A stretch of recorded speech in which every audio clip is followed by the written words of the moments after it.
Rachasiyo, Thevathaiyo.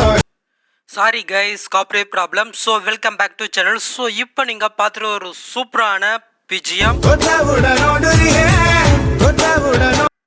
So சூப்பராக இருக்கும், try பண்ணி பாருங்கள். ஸோ இந்த வீடியோ உங்களுக்கு பிடிச்சினா மறக்காமல் ஒரு லைக் பண்ணி நம்ம ஃபேமிலியாக ஜாயின் பண்ணிக்கோங்க. ஸோ உங்களுக்கு பிடிச்ச பிஜிஎம் இருந்தால் சொல்லுங்கள், முடிஞ்ச அளவுக்கு எடிட் பண்ண ட்ரை பண்ணுறேன். சரி வாங்க, இது வந்து எப்படி கிரியேட் பண்ணுன்னு குயிக்காக சிம்பிளாக சொல்லிடுறேன், ஸ்கிப் பண்ணாமல் பாருங்கள். ஓகே எஸ், நீங்கள் ப்ரீஷெட் இம்ப்ரூவ் பண்ணிவிட்டு அப்படியே பேக் வந்துட்டு ப்ளஸ்ஸையும் கொடுத்து நானிஸில் ஒரு ப்ராஜெக்ட் ஓப்பன் பண்ணிக்கலாம். ஸோ ப்ளஸ்ஸையும் கொடுத்து மீடியா கொடுத்துட்டு ஸோ இப்போ நீங்கள் எடிட் பண்ண வேண்டிய அந்த பிக்கை வந்து பார்த்தீங்கன்னா ஜஸ்ட்டு செலக்ட் பண்ணிட்டு ப்ளஸ் செகண்ட் கொடுத்துக்கோங்க. ஸோ இதை 3 பட்டனை கிளிக் பண்ணிட்டு ஃபுல் ஸ்க்ரீனில் வச்சுக்கலாம். ஸோ இப்போ எஸ்ட் பட்டனை கிளிக் பண்ணிட்டு கிரியேட் ஃப்ரம் பேஜ்னு கொடுத்து எஸ்ட் பண்ணி எடுத்துக்கோங்க. ஸோ இதே சேம் மெத்தடில் மீதி இருக்கிற பிக் எல்லாமே ஃபஸ்ட்டே நீங்கள் வந்து பார்த்தீங்கன்னா கன்வெர்ட் பண்ணி எடுத்துகிட்டு அப்படியே பேக் வந்துடுங்க. ஸோ இப்போ இன்புட் பண்ண ப்ரீஷெட்டை ஓப்பன் பண்ணிக்கோங்க. ஸோ ஓப்பன் பண்ணினே உங்களுக்கு இப்படி தான் இருக்கும். ஸோ இதில் இமேஜ் ஆட் பண்ண வேண்டியதான், ஜஸ்ட் பிளாக் கலர் ரேக் பண்ணிட்டு கலர் ஃபில் கொடுத்து ஸ்டார் கொடுத்துக்கோங்க. ஸோ இப்போ நீங்கள் கன்வெர்ட் பண்ண அந்த பிக்கை வந்து பார்த்தீங்கன்னா ஜஸ்ட்டு செலக்ட் பண்ணிட்டு ப்ளஸ் செகண்ட் கொடுங்க.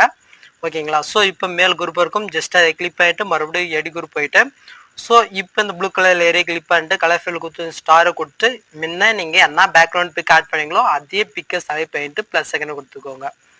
ஸோ அவ்வளோதான், இதில் எந்த சேஞ்சுமே பண்ணாதீங்க, அப்படியே பேக் வந்துடுங்க. ஸோ நீங்கள் ப்ரீவியூ பார்த்த மாதிரி ஆட் ஆகிருச்சா? ஸோ இதே மாதிரி அடுத்த லேயர்லையும் நீங்கள் வந்து பார்த்தீங்கன்னா ஆட் பண்ணிக்கோங்க. ஸோ நெக்ஸ்ட்டு அதுக்கப்புறம் நார்மலாக பிக் ஆட் பண்ணுறேன், ஜஸ்ட் அந்த லேயரை கிளிக் பண்ணிட்டு கலர் ஃபில் கொடுத்து ஸ்டாரை கொடுத்துக்கோங்க. ஸோ நீங்கள் எடிட் பண்ண வேண்டிய அந்த பிக்கை ஜஸ்ட்டு நீங்கள் வந்து பார்த்தீங்கன்னா செலக்ட் பண்ணிட்டு ப்ளஸ் செகண்ட் கொடுங்க, ஆட் ஆயிரும். ஸோ இதே சேம் மெத்தடில் மீதி இருக்கிற பிக் எல்லாத்தையுமே நீங்கள் வந்து பார்த்தீங்கன்னாக்கா ஆட் பண்ணிக்கோங்க. ஸோ இங்கே வேறு எஃபெக்ட் வர்றதுனால வேறு கலர் கொடுத்துருக்கேன். ஸோ நீங்கள் ஃபஸ்ட்லேருந்து நம்ம சேனலே ஃபாலோ பண்ணியிருந்தா உங்களுக்கு தெரியும். ஸோ ஃபஸ்ட்டில் வந்து பார்த்தீங்கன்னா நான் இமேஜோடு கொடுத்துருப்பேன். ஸோ அதில் நிறைய பேர் வந்து பார்த்தீங்கன்னா எம்பி ஜாஸ்தியாக இருக்கிறதுனால இம்போர்ட் ஆக மாட்டேங்குது நிறைய பேர் சொன்னதுனால நான் இந்த மெத்தடே ஃபாலோ பண்ணியிருக்கேன். ஸோ ஓகேங்களா? ஸோ சில பேர் டவுட் கேட்குறீங்க, அதுக்காக தான் நான் வந்து பார்த்தீங்கன்னா சொன்னேன். ஸோ ஓகே, லாஸ்ட் வரைக்கும் நீங்கள் வந்து பார்த்தீங்கன்னா பிக் ஆட் பண்ண பின்னாடி மேலே வந்து பார்த்தீங்கன்னா 3 லேயர் இருக்கும். ஸோ ஃபஸ்ட் லேயர் வந்து பார்த்தீங்கன்னா கலர் ரிஸ்க்காக கொடுத்துருக்கேன், டிஃப்ரெண்ட் தெரியும்னு நினைக்கிறேன். ஸோ அதுக்கு மேலே இருக்கிற ரெண்டுமே வந்து பார்த்தீங்கன்னா ஹெச்டிஎஃப் ஸோ சூப்பராக இருக்கும், ட்ரை பண்ணி பாருங்கள். இப்போ நீங்கள் எல்லாத்தையுமே எடிட் பண்ண பின்னாடி செட்டிங்கிறதை கிளிக் பண்ணிவிட்டு ஃப்ரேம் ரேட்டு வந்து பார்த்தீங்கன்னாக்கா 60 வச்சுட்டு இப்போ நீங்கள் டேரெக்டாக வந்து பார்த்தீங்கன்னா ஷூட் பண்ணிக்கலாம்.